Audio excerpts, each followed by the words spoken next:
Okay, so next thing I'm going to show you is how to use Sharpies.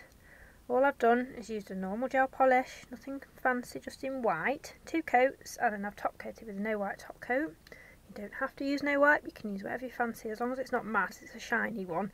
Just make sure you've removed all the inhibition layer, just as if you were going to send your client away as they were. Then we get to the fun bit, Sharpies.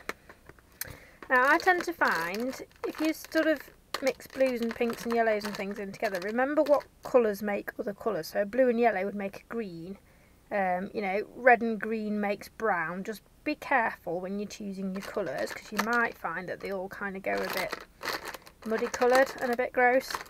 And I've also found that the metallics don't work at all, they just go like sludge. Trying to find a yellow, somewhere in here there was a yellow, there's one. So pick colours that are kind of similar-ish, you know, different blues, different greens, different yellowy orangey jobs, whatever you fancy.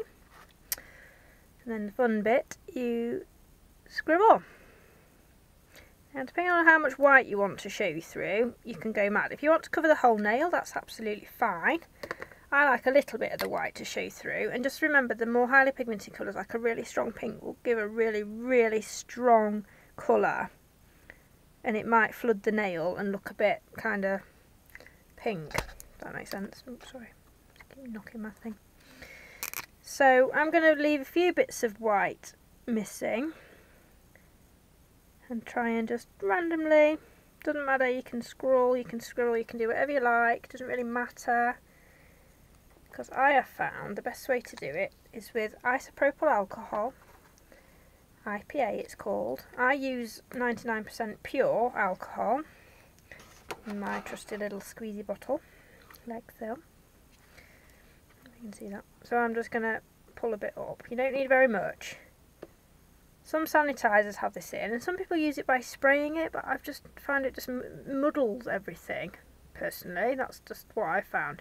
So I take a little bit with my liner brush and I just kind of wiggle it over the top. Now at first it feels like it's not really doing anything. You just have to give it a bit of time. Drop it all in. You've got to wait for it to kind of disperse and do its thing.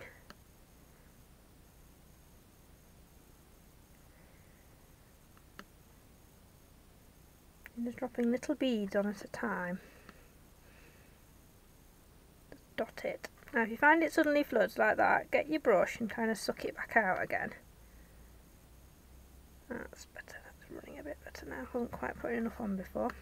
So get it so it drops down and you get this wonderful kind of watercoloured pattern. So you see how it's gone a bit muddy at the top there? That's a bit boring to me. I want these really crisp outer lines. So I'm just going to let that dry for a second, just let it all evaporate. Because I found if you go over a second time with blobs, it does kind of disperse it again. But you've got two choices. If you wanted to put a bit more colour in there, you could.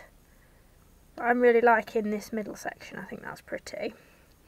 I'm just going to suck up some liquid. I'm just going to drop a bead right there and just wait a second, see what it does. See how it's pushed it all out around the side? And it's actually created this line here. That looks pretty damn cool. I might do it there as well, just a tiny bit, just drop it, disperse those colours, let it bleed. If you need to tilt the client's finger to move it to get it where you want it, that's cool. As soon as that starts to evaporate, it leaves you with these lovely blobs.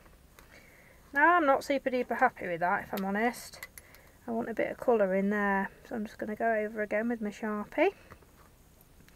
Again, pick up a little bit, just dawdle it over. You can manipulate it a little bit with your brush if you wish. Oh, that's better. That's pretty damn cool. And I might just be silly and put a bit there as well. A bit more IPA.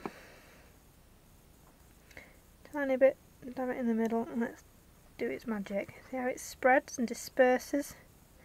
And that is how you get a super duper Sharpie effect. Very, very cool. So now you just wait for that to dry a little bit, doesn't take long, and then you top coat it as normal. I hope you found this helpful. If you like these brushes or any of the products that I show in my videos, you can buy them from glittergoddess.co.uk, but this one was just for fun. Thanks ever so much. Bye!